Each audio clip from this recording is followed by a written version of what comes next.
Inclinemos nuestros rostros para orar. Nuestro Padre y nuestro Dios, te damos gracias una vez más por habernos traído a este lugar para recibir instrucción de tu Espíritu Santo a través de tu palabra. Pedimos, Padre, que abras nuestro entendimiento y que abras nuestros corazones para recibir la semilla de la verdad. Te ruego que esa semilla pueda germinar, pueda crecer y pueda fructificar para tu honra y tu gloria. Te lo pido en el precioso nombre de tu Hijo, Cristo Jesús. Amén. Nuevamente quiero extenderle un saludo muy cordial a todos los que han venido aquí a nuestro tema de hoy. Y quiero también darle una bienvenida muy especial a todos los que nos están viendo por la pantalla de televisión vía satélite en diferentes partes del mundo. Estamos muy contentos de que hayan tomado el tiempo para ver esta presentación que se titula Abraham y las promesas del pacto. Vamos a comenzar nuestro estudio en el libro de Génesis, el capítulo 1 y el versículo 26. Y luego vamos a leer el versículo 28. Génesis 1 y el versículo 26. Y hay 4 puntos que quiero subrayar en estos versículos. 4 puntos. Hay más, pero esos son los que quiero recalcar. Dice en Génesis, el capítulo 1 y el versículo 26. Entonces dijo Dios: hagamos al hombre a nuestra imagen conforme a nuestra semejanza. Y ahora viene el primer concepto clave. Y señoree, es decir, reine. ¿Dónde? ¿Cuál era su territorio? Reine en los peces del mar, en las aves de los cielos, en las bestias, en toda la tierra y en todo animal que se arrastra sobre la tierra. 2 puntos claves. Número 1, el hombre fue colocado como rey. En segundo lugar, su esfera de dominio o su territorio era el planeta Tierra. Ahora, 2 ideas adicionales encontramos en el versículo 28. Dice, y los bendijo Dios. Tercer punto clave. Los bendijo Dios. Y ahora escuchen bien. Y les dijo, fructificad y multiplicaos. Ese es el 4 punto que quiero subrayar. Dios les dijo que se fructificaran, se multiplicaran, y sigue diciendo, llenad la tierra y sojuzgadla. Otra vez la misma idea, someterla. Y luego dice, señoread en los peces del mar, en las aves de los cielos y en todas las bestias que se mueven sobre la tierra. El plan original de Dios tenía 4 partes. Número 1, que el hombre fuese rey. En segundo lugar, que tuviese como su posesión la esfera del planeta Tierra, su esfera de dominio. En tercer lugar, Dios tenía la intención de que todo recibiera su bendición. Y en cuarto lugar, el plan de Dios era que se llenara el mundo de una raza santa, de una raza pura que pudiese proliferar la honra y la gloria de Dios. Lamentablemente, como consecuencia del pecado, este plan fue estropeado por Satanás.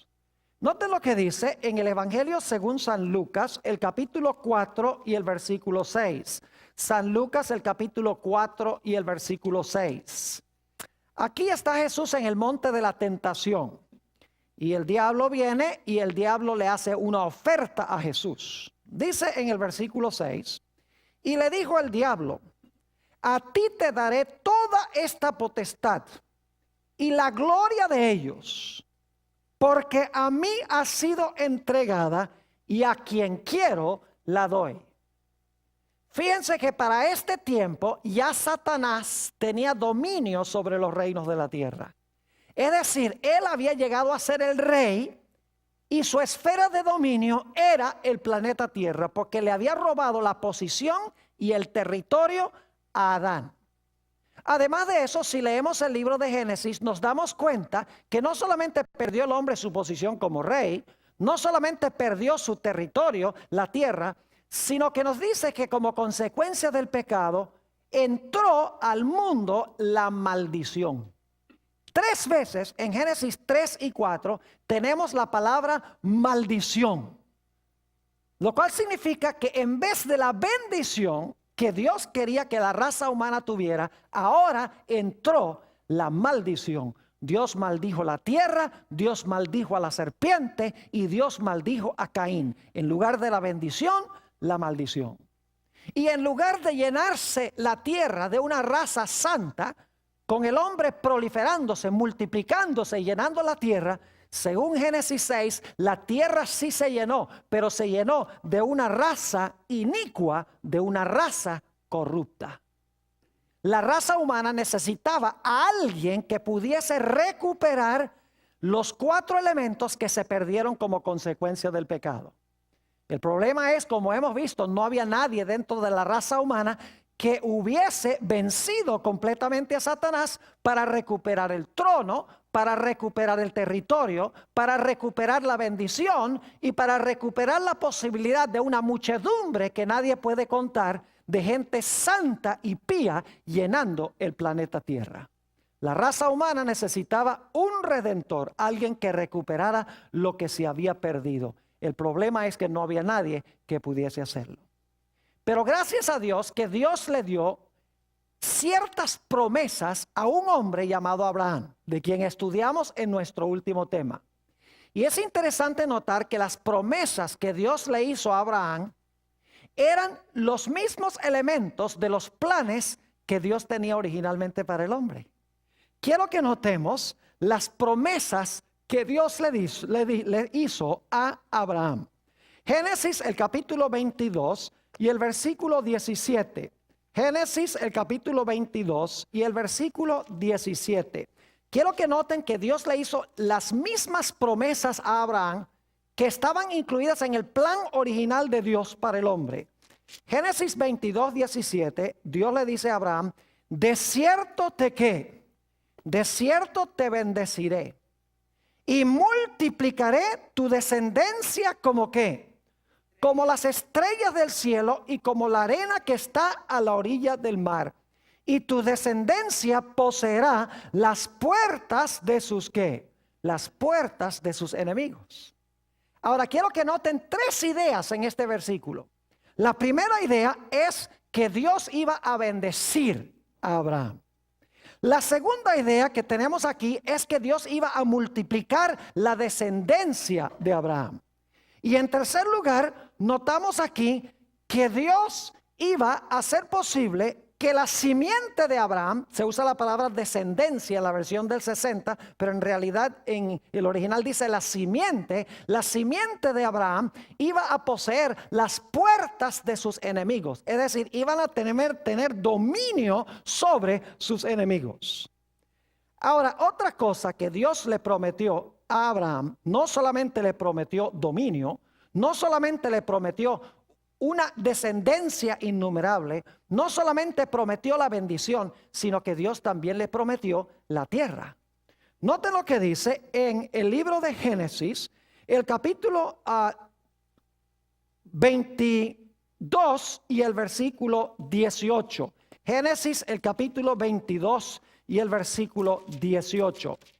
Aquí encontramos otra promesa de Dios a Abraham. Dice allí, y en un momento vamos a estudiar el contexto de esto: en tu simiente serán ¿qué? Serán benditas todas las naciones de ¿qué? De la tierra, por cuanto obedeciste mi voz. Y en múltiples textos en el libro de Génesis encontramos que Dios le promete a Abraham que esas naciones iban a habitar en la tierra prometida, en la tierra de Canaán. Y muchos han concluido de que Dios le estaba prometiendo a Abraham nada más ese pedacito de tierra allá que nosotros conocemos como Palestina. Pero en realidad Abraham entendió que estas promesas de Dios eran mucho más amplias. Él entendió que cuando Dios dijo que le iba a devolver la tierra, no estaba hablando solo de ese pedacito de tierra allá en Israel. Él entendió que Dios estaba prometiendo darle el mundo. Note lo que dice en Romanos el capítulo 4 y el versículo 13. Romanos el capítulo 4 y el versículo 13. Dice, porque no por la ley fue dada a Abraham o a su simiente la promesa de que sería heredero de qué? Del mundo, sino por la justicia de la qué? De la fe. ¿Qué le prometió Dios a Abraham que iba a heredar? No la tierrita allá en Canaán, sino que iba a heredar ¿qué cosa? El mundo, según dice este texto. También en Hebreos 11 y el versículo 10 y el versículo 16 encontramos esta misma idea. Hebreos el capítulo 11 y el versículo 10 y luego el versículo 16.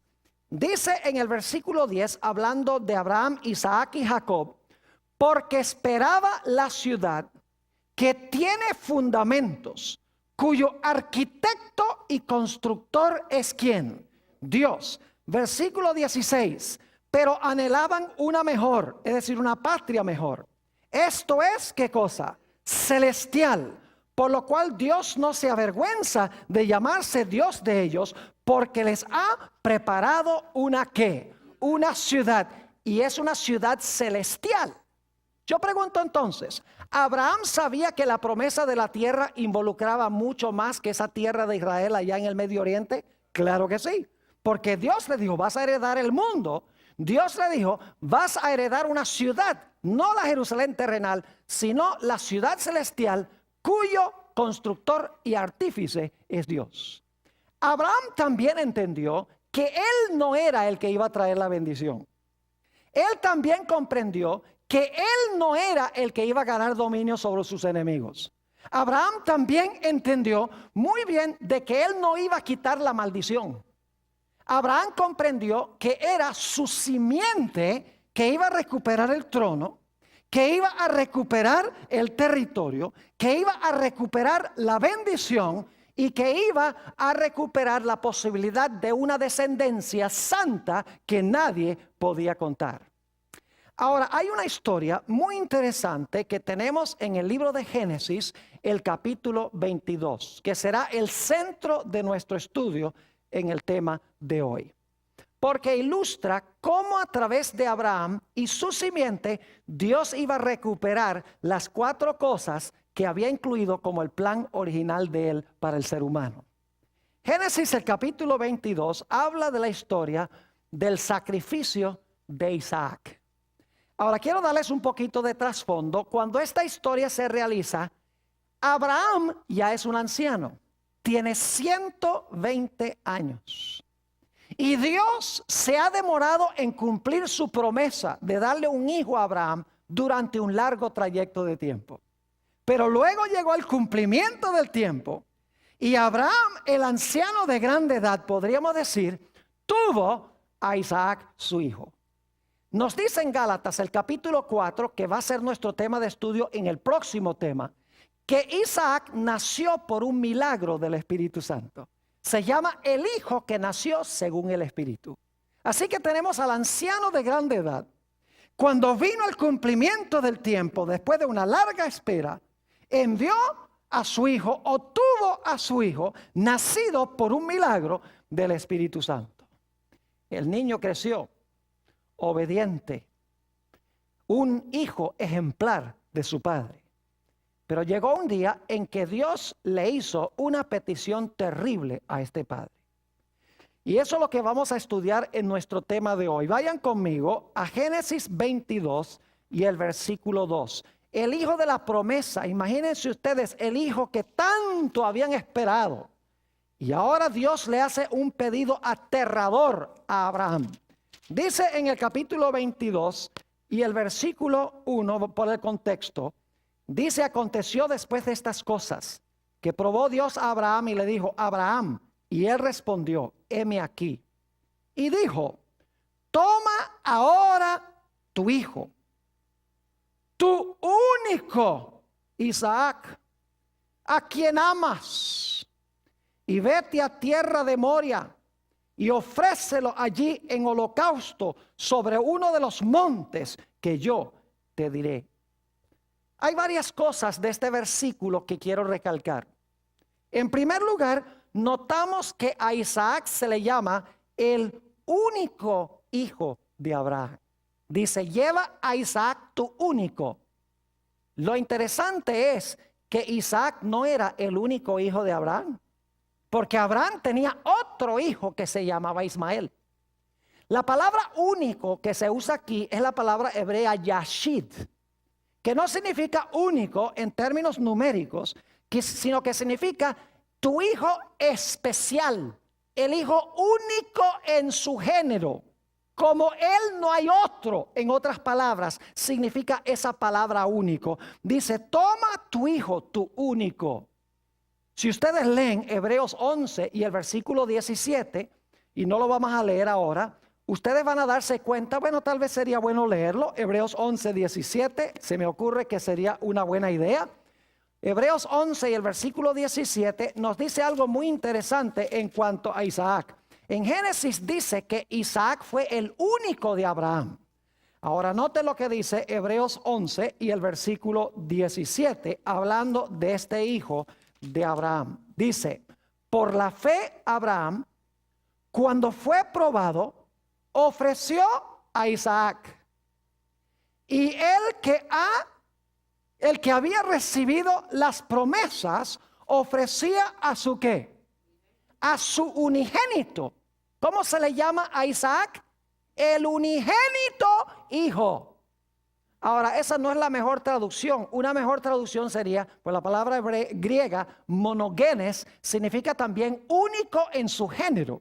En el Antiguo Testamento es hebreo, yashid. En el Nuevo Testamento es monogenes, que es la palabra griega equivalente. Sabemos que significa eso porque Isaac no era el unigénito hijo de Abraham, porque él tenía otro hijo que era ¿quién? Ismael.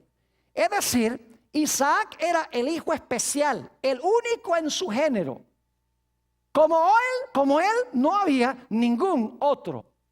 Y Dios dice ahí en Génesis 22 y el versículo 2, y también lo repite en el versículo 12 y el versículo 16, dice, toma tu hijo especial, a quien atesoras, a quien amas, dice 3 veces. Allí dice que Isaac es el hijo amado. Y luego dice en el versículo 2 que Dios manda a Abraham a llevar a su hijo a un monte. Se llama el monte Moria. Ahora lo interesante es que el monte Moria, si uno mira un mapa de la tierra de Israel, quedaba a 75 kilómetros de Beerseba, a donde vivía Abraham en ese tiempo. Es decir, tenían que viajar 75 kilómetros desde la casa a donde iba a ser sacrificado Isaac. Lo interesante es que el versículo 2 nos dice que Abraham, cuando llegara allí, tenía que ofrecer a Isaac como holocausto. Ahora, esa palabra es muy interesante. Se usa en el sistema del santuario del Antiguo Testamento para describir la ofrenda por el pecado. Note lo que dice Levítico, el capítulo 1 y los versículos 3 y 4. Levítico capítulo 1 y el versículo 3 y 4. Debo decirles que habían algunos sacrificios que tenían el propósito de que el que sacrificaba estaba dando gracias a Dios. No tenían una relación directamente con el pecado, con la expiación del pecado. Pero el holocausto, la palabra que se usa aquí, era un sacrificio por el pecado. Dice en Levítico, el capítulo 1 y el versículo 3 y 4, lo siguiente. Si su ofrenda fuere holocausto, vacuno, macho sin defecto lo ofrecerá. De su voluntad lo ofrecerá a la puerta del tabernáculo de reunión delante de Jehová. Y pondrá su mano sobre la cabeza del holocausto y será aceptado ¿para qué? Para expiación suya. Es decir, era un sacrificio que tenía como propósito expiar el pecado. Es decir, Dios le estaba diciendo a Abraham, lleva a tu hijo único y especial, que no hay otro como él, el hijo a quien tú amas, el hijo amado, llévalo 75 kilómetros al monte Moria y quiero que me lo ofrezcas como un sacrificio por el pecado. Un mandato supremamente extraño. Ahora necesitamos decir algo en cuanto al Monte Moria. Era un lugar muy especial el Monte Moria. Vayan conmigo a Primera de Crónicas 21 y el versículo 18 y 26. Primera de Crónicas, el capítulo 21, y vamos a leer los versículos 18 y 26. Aquí habla de un sacrificio que hizo David y quiero que noten a dónde fue que sacrificó David. Dice, y el ángel de Jehová ordenó a Gad que diese a David que subiese y construyese un altar, ¿a dónde? En la era de Ornán Jebuseo. ¿A dónde debía David hacer el sacrificio? En la era de Ornán Jebuseo. Noten el versículo 26. David obedeció. Dice, y edificó allí David un altar a Jehová, en el que ofreció, ¿qué cosa? Holocaustos. Es la misma palabra de Génesis 22. Holocaustos y ofrendas de paz. E invocó a Jehová, quien le respondió por fuego desde los cielos en el altar del holocausto. ¿A dónde construyó David el altar a donde ofreció el holocausto? En la era de Ornán Jebuseo. Y ustedes dicen, ¿y eso por qué tiene tanta importancia? ¿Saben por qué? Porque ese fue el preciso lugar a donde más adelante se construyó el templo de Salomón. En el monte Moria. Porque la era de Onán quedaba allí en el monte Moria. Vamos a anotarlo en Segunda de Crónicas 3 y el versículo 1. Segunda de Crónicas, el capítulo 3 y el versículo 1. Muy interesante el lugar a donde Dios mandó que se sacrificara a Isaac. Dice en el versículo 3, versículo 1 del capítulo 3, comenzó Salomón a edificar la casa de Jehová en Jerusalén. ¿A dónde? En el monte Moria, que había sido mostrado a David su padre, en el lugar que David había preparado en la era de Ornán Jebuseo. ¿A dónde fue que se construyó el templo de Salomón? A donde se iban a ofrecer más adelante sacrificios.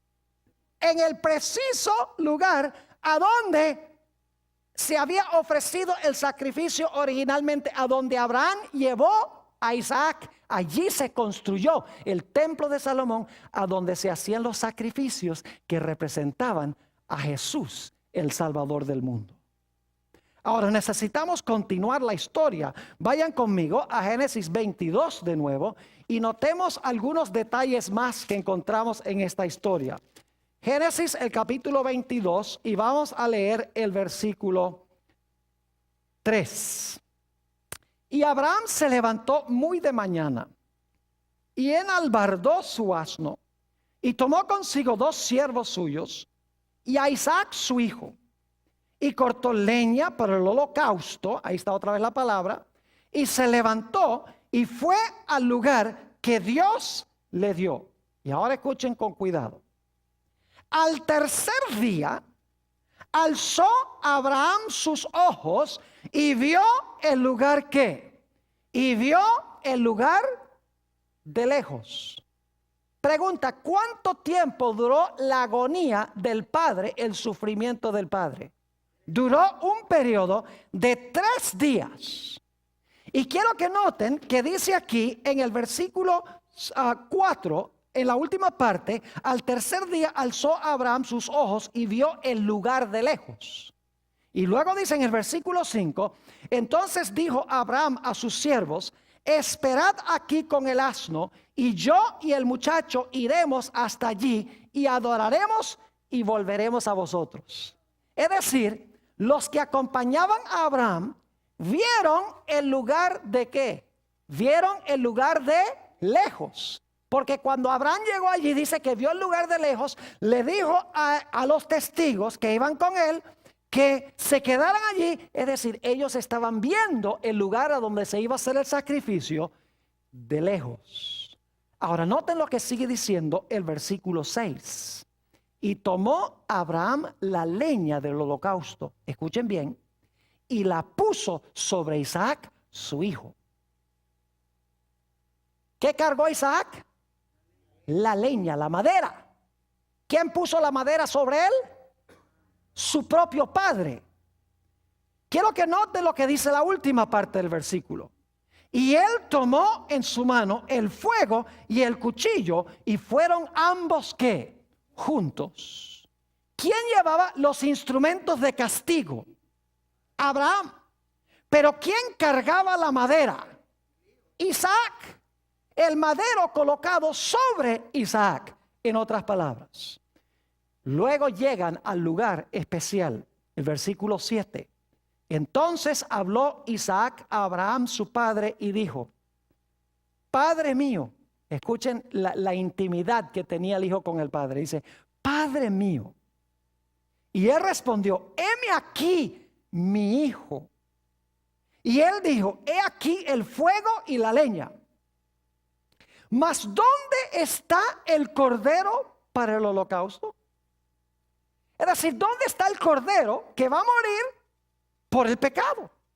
Yo no veo ningún cordero. Y noten la respuesta profética de Abraham, versículo 8.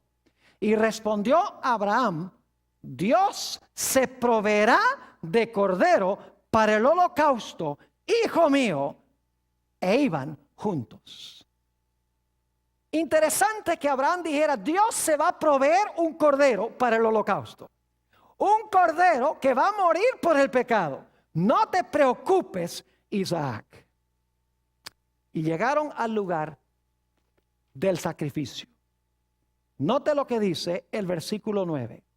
Y cuando llegaron al lugar que Dios le había dicho, edificó allí Abraham un altar. Este es un dato muy importante. Vamos a volver a él. Dice: edificó allí Abraham un altar y compuso la leña y ató a Isaac su hijo y lo puso en el altar sobre la leña. Pregunta: ¿podría Isaac haberse escapado de este viejo de 120 años? Claro que sí. Pero pregunto, ¿Isaac obedeció implícitamente a su padre? ¿Se colocó en sus manos para que el padre hiciera con él lo que le complacía? Exactamente. Permítame leerles una cita que encontramos en ese libro que me gusta tanto, Patriarcas y Profetas, la página 149. La autora dice esto: con terror y asombro, Isaac se enteró de su destino, pero no ofreció resistencia. Habría podido escapar a esta suerte si hubiera querido. El anciano, agobiado de dolor, cansado por la lucha de aquellos 3 días terribles, no habría podido oponerse a la voluntad del joven vigoroso. Pero desde la niñez se le había enseñado a Isaac a obedecer pronta y confiadamente. Y cuando el propósito de Dios le fue manifestado, lo aceptó con sumisión voluntaria. Es decir, este era el hijo obediente.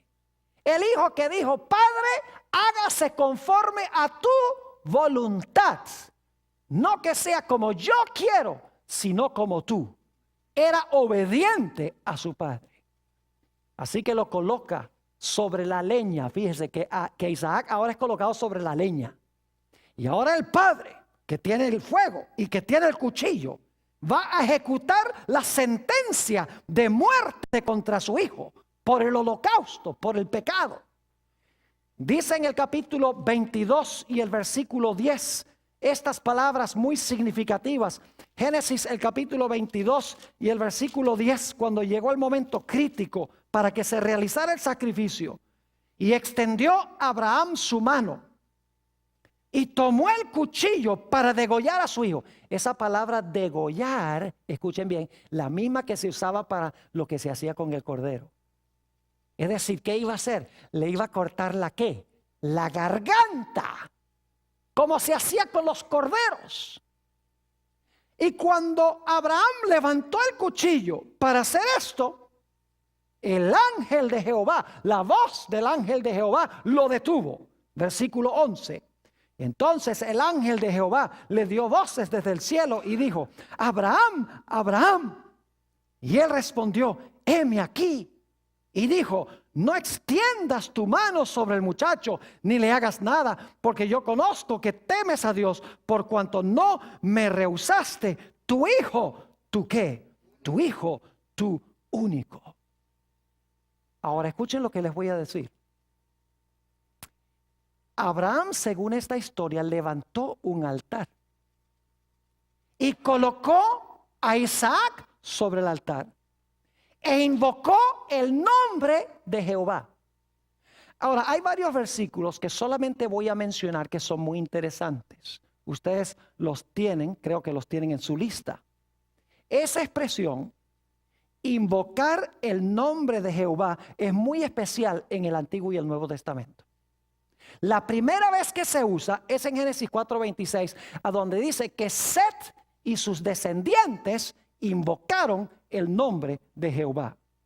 Se usa en Génesis 12:8, donde dice que Abraham construyó un altar e invocó el nombre de Jehová. Se usa en Génesis 13 y el versículo 4, a donde dice también que Abraham levantó un altar e invocó el nombre de Jehová. En Génesis 26 y el versículo 25 dice que Isaac construyó un altar e invocó el nombre de Jehová. En Primera de Crónicas 18:26, que ya leímos hace un rato, dice que David construyó un altar, colocó sobre el altar el holocausto e invocó el nombre de Jehová. En Primera de Reyes 18, 36 y 37, dice que Elías colocó un holocausto sobre el altar e invocó el nombre de Jehová. Cada vez que se construye un altar y se hace un sacrificio, los grandes héroes del Antiguo Testamento invocan el nombre de Jehová. Ahora, ¿por qué es importante esto? En el monte Moria, Abraham invocó el nombre de Jehová. ¿Saben ustedes el nombre de quién estaba en realidad invocando? Noten lo que dice en el libro de Hechos de los Apóstoles, el capítulo 2 y el versículo 21. Hechos, el capítulo 2 y el versículo 21. Muy interesante esto. Aquí está hablando el apóstol San Pedro en el día del Pentecostés y está hablando de Jesús. Dice: y todo aquel que invocare el nombre del Señor será ¿qué? Salvo. Es decir, el nombre de quién estaba invocando Abraham. El nombre de Jesús. El nombre de quién estaba invocando David. El nombre de Jesús. El nombre de quién estaba invocando Elías. El nombre de Jesús. Noten también lo que dice en el libro de los Romanos, el capítulo 10 y el versículo 11 al 13. Romanos 10 y los versículos 11 al 13, para que se den cuenta que el nombre que se estaba invocando era el nombre de Jesús. Dice en el versículo 10: porque con el corazón se cree para justicia, pero con la boca se confiesa para salvación. Pues la Escritura dice: todo aquel que en él creyere no será avergonzado. Porque no hay diferencia entre judío y griego, pues el mismo que es Señor de todos es rico para con todos los que le invocan. Porque todo aquel que invocare el nombre del Señor será ¿qué? Salvo. La misma expresión. Y me hace recordar también Hechos de los Apóstoles, el capítulo 4 y el versículo 12, donde dice que no hay nombre dado a los hombres debajo del cielo por el cual podamos ser salvos, sino en el nombre de ¿quién? En el nombre de Jesús. Es decir, Abraham estaba invocando, cuando iba a ofrecer este holocausto por el pecado, estaba invocando el nombre de ¿quién? El nombre de Jesús. Pero la historia no termina aquí. Nota lo que dice en Génesis 22 y el versículo 13. Génesis, el capítulo 22 y el versículo 13. Porque el ángel detuvo la mano, pero ¿qué pasó después de detener la mano? Se necesitaba un holocausto por el pecado. Isaac no iba a hacer ese holocausto. Noten Génesis 22 y el versículo 13. Entonces alzó Abraham sus ojos y miró.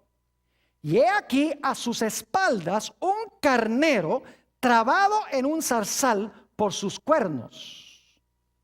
Y fue Abraham y tomó el carnero, y ahora escuchen bien, y lo ofreció en holocausto en lugar de su hijo. ¿Qué fue lo que se halló? Un carnero. ¿Saben lo que es un carnero? Un carnero es un cordero macho. ¿Saben que el carnero era el que se ofrecía en el sacrificio de la mañana y de la tarde? Éxodo 19 y el versículo 29, y el versículo 18 nos dice eso. Éxodo 29 y el versículo 18 nos dice que ese era el animal que se sacrificaba mañana y tarde para el pecado.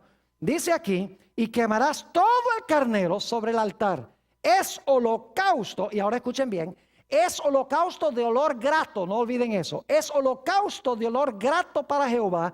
Es ofrenda quemada ¿a quién? Quemada a Jehová. Y luego en Génesis 22 y el versículo 14 encontramos que Abraham le da un nombre muy especial a este sitio. Génesis el capítulo 22 y el versículo 14 dice: y llamó Abraham el nombre de aquel lugar Jehová Jireh, que significa Jehová proveerá. Por tanto se dijese hoy, en el monte de Jehová será que, en el monte de Jehová será provisto. Ahora, hay un punto más que necesito recalcar antes de que vayamos a ver el cumplimiento de esta historia. ¿Saben ustedes que en figura Isaac resucitó el tercer día? Note lo que dice en el libro de los Hebreos, el capítulo 11 y el versículo 19. Hebreos 11 y el versículo 19. Muy interesante este versículo porque nos dice, por lo menos en la mente de Abraham, Isaac ya era hombre muerto. Pero en el monte, figurativamente, Isaac resucitó de los muertos el tercer día cuando llegaron. Dice en el versículo 19, pensando que Dios es poderoso para levantar aún de entre los muertos, ahora escuchen, de donde en sentido figurado también le volvió a ¿qué? Le volvió a recibir. ¿Recibió figurativamente Abraham a su hijo de entre los muertos? Claro que sí. Ahora escuchen bien. Isaac es un doble símbolo. Durante la mayor parte de la historia, Isaac representa a Jesús. Por ejemplo, cuando él carga la leña, vamos a ver. Cuando el padre carga los instrumentos de castigo. Cuando es colocado sobre la leña. Cuando se le va a degollar. Cuando él sumisamente acepta la voluntad de su padre. Hasta ahí representa a Jesús. Pero luego, como Isaac en realidad no muere, había que conseguir otro símbolo para representar el otro aspecto de la muerte de Jesús. Y allí entonces Isaac llega a representarnos a nosotros, que debemos morir. Pero hay un carnero en holocausto por el pecado que representa ¿a quién? A Jesús, quien murió en nuestro lugar. Es decir, que Isaac juega el papel de Jesús hasta el momento que está sobre el altar, y luego el carnero llega a representar ¿a quién? A Cristo. Y Isaac llega a representarnos a nosotros porque el carnero muere en nuestro lugar. Ahora, ¿qué representa toda esta historia? Yo les pregunto, ¿ustedes creen que Abraham entendió lo que significaba esta historia? ¿Ustedes creen que Abraham entendía que esta historia era más profunda que solamente llevar a su hijo para sacrificarlo por ahí en un monte? Lo entendía muy bien. Note lo que dice Juan 8 y el versículo 56. Juan, el capítulo 8 y el versículo 56. Aquí se nos dice que Abraham entendió muy bien que esto representaba algo más que su hijo literal. Dice allí en Juan 8 y el versículo 56, hablando Jesús, Abraham vuestro padre se gozó de que había de ver mi qué, mi día, y lo vio y se qué, y se gozó. Noten también Gálatas el capítulo 3 y el versículo 8. Gálatas el capítulo 3 y el versículo 8. Dice, y la escritura, previendo que Dios había de justificar por la fe a los gentiles, dio, ahora escuchen, dio de antemano la buena nueva o el evangelio ¿a quién? A Abraham, diciendo, en ti serán benditas todas las naciones. Yo pregunto, ¿a Abraham se le predicó el evangelio de antemano, según este texto? Claro que sí. Abraham entendió muy bien lo que representaba esta historia. Él entendió que este sacrificio en realidad representaba el sacrificio de la simiente prometida. Ahora vamos a hacer el paralelo para que se den cuenta.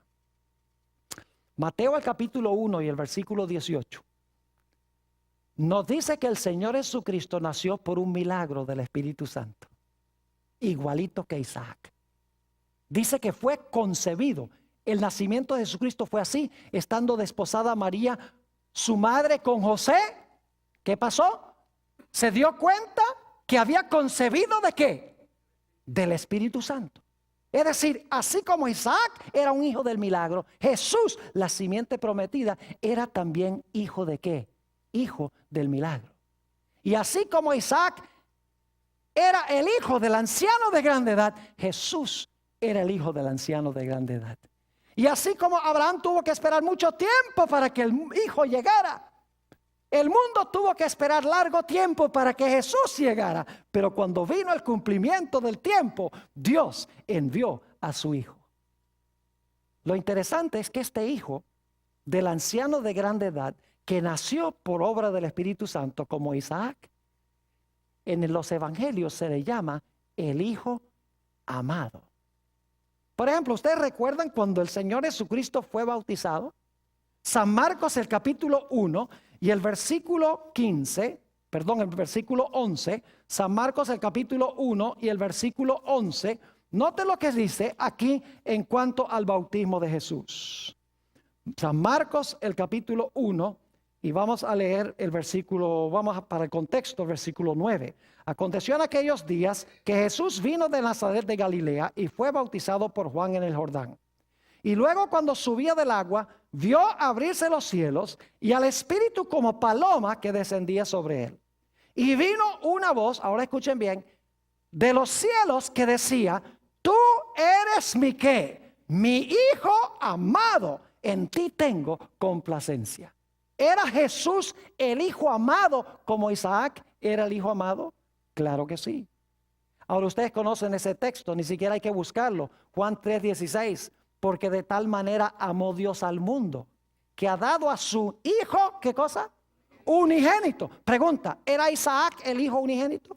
El único hijo como ese, el especial, el tesoro especial.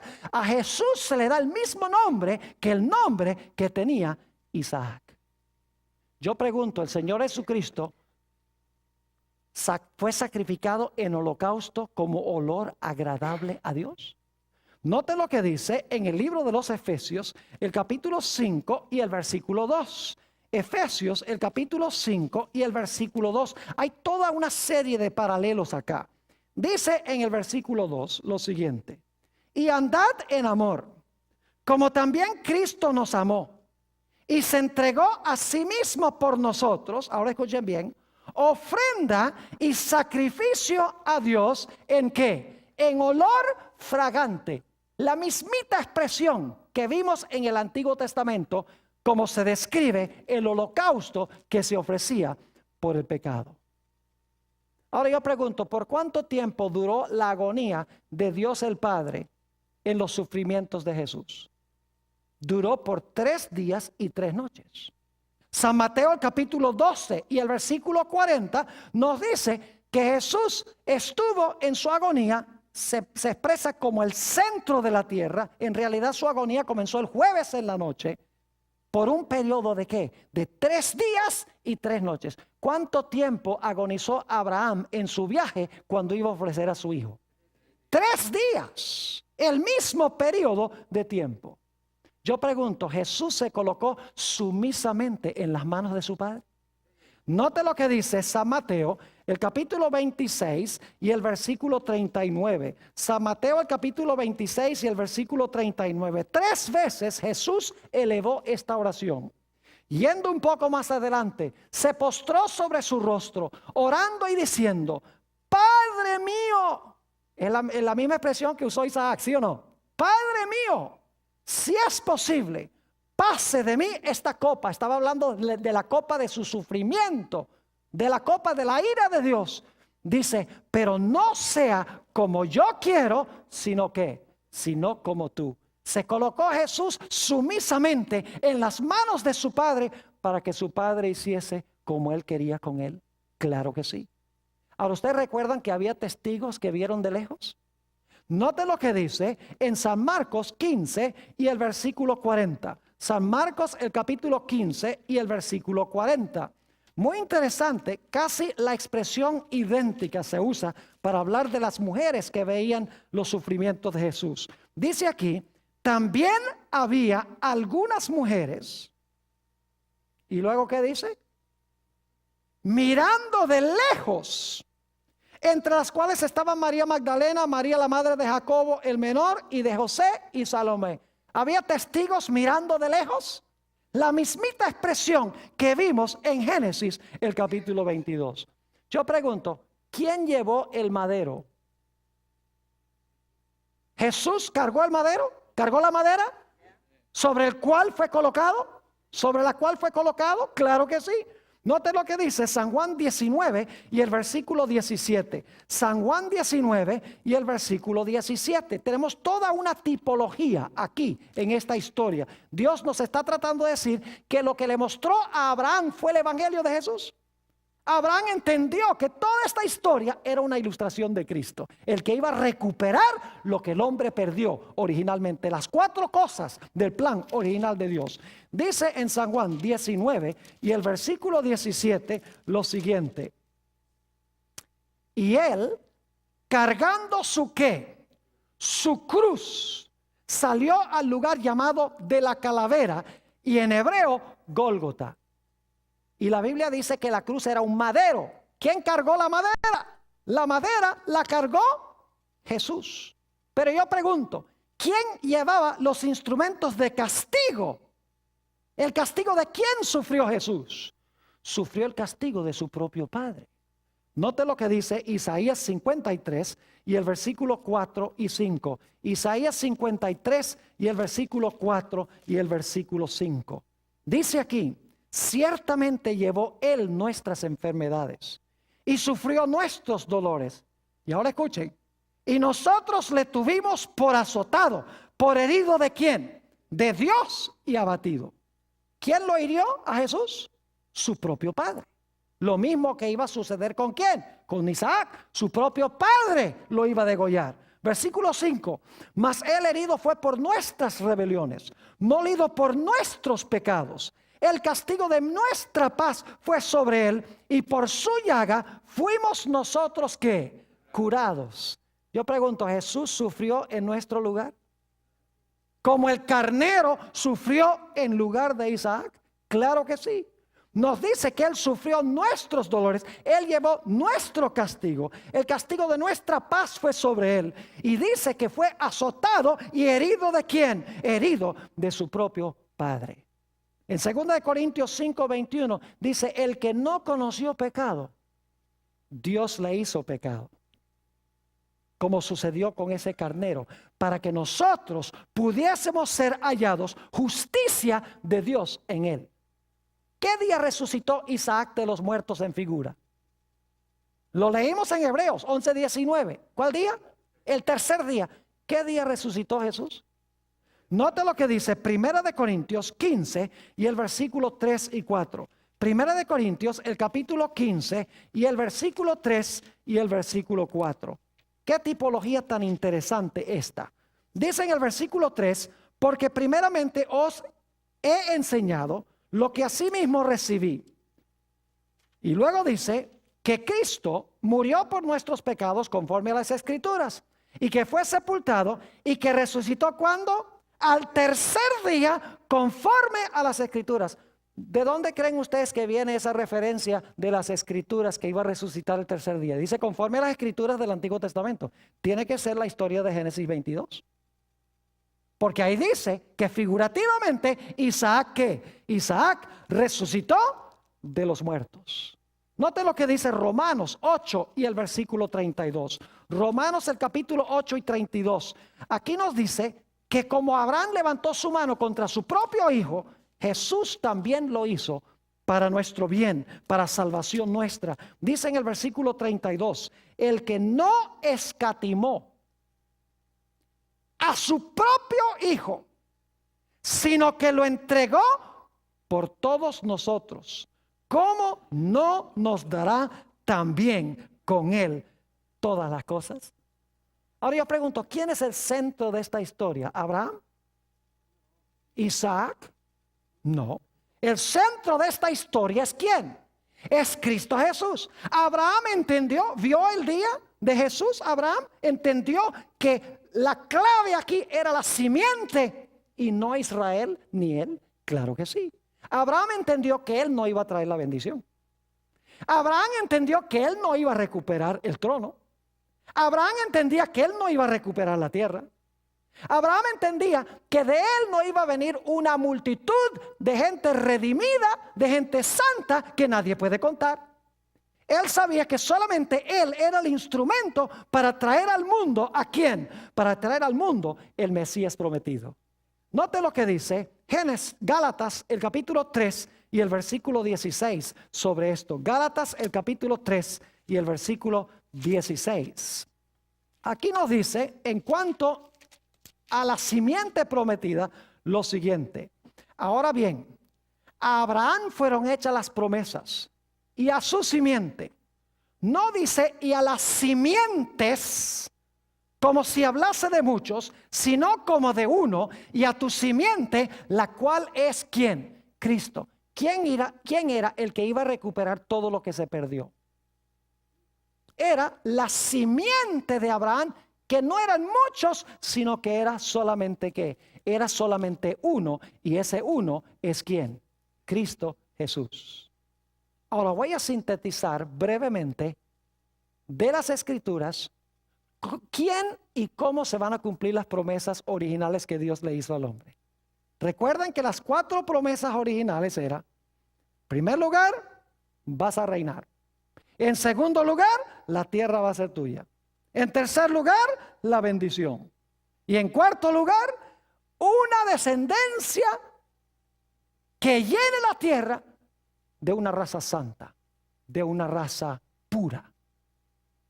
Ahora, todo eso se perdió con el pecado.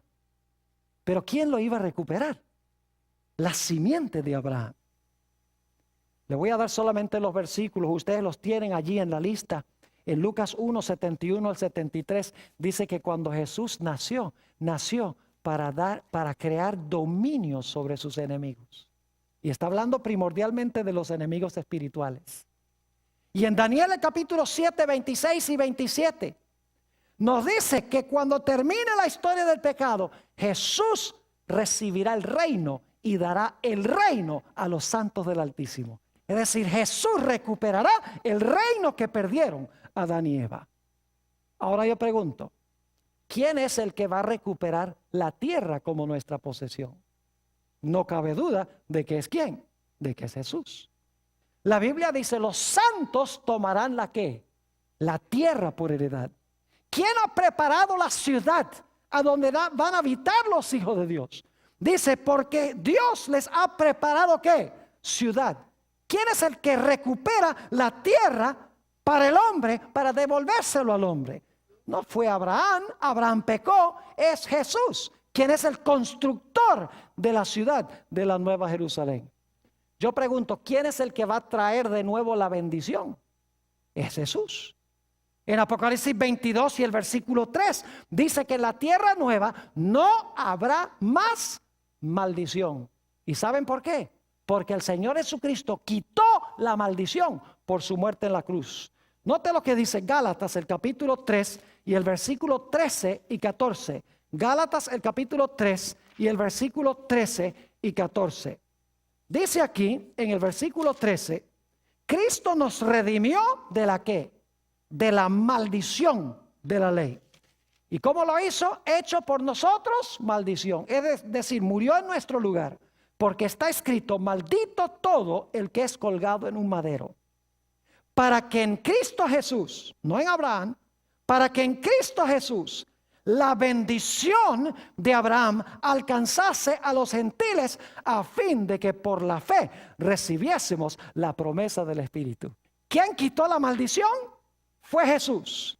¿Quién trajo la bendición de Abraham?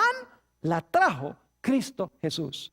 Y saben que a través de Cristo Jesús habrá, según Apocalipsis 7:9, una muchedumbre que nadie podrá contar delante del trono de Dios, como Dios le prometió a Abraham. Pero no es por Abraham, porque dice que esta gente de toda nación, tribu, lengua y pueblo han lavado sus ropas y las han blanqueado en la sangre del Cordero. Nuevamente, Jesús es el centro de todo. Israel y Abraham solo fueron instrumentos a través de los cuales Dios iba a traer al Mesías al mundo. Y en esta linda historia de Génesis 22, Dios le está mostrando a Abraham lo que él va a hacer a través de Jesús. ¿Cómo se va a recuperar todo aquello que se perdió? Y saben que la Biblia dice que si nosotros somos de Cristo, nosotros también somos simiente de Abraham. Es decir, los judíos que están allá en Israel, esos no son simiente de Abraham, porque no son de Cristo, no creen en Cristo. Es decir, ser judío es creer en Jesús, porque los que son de Cristo son simiente de Abraham. Y dice, los que son de Cristo son simiente de Abraham y heredarán, ¿qué cosa? Las promesas. Las promesas no son para los judíos literales, las promesas son para los judíos espirituales que se han unido a Cristo Jesús.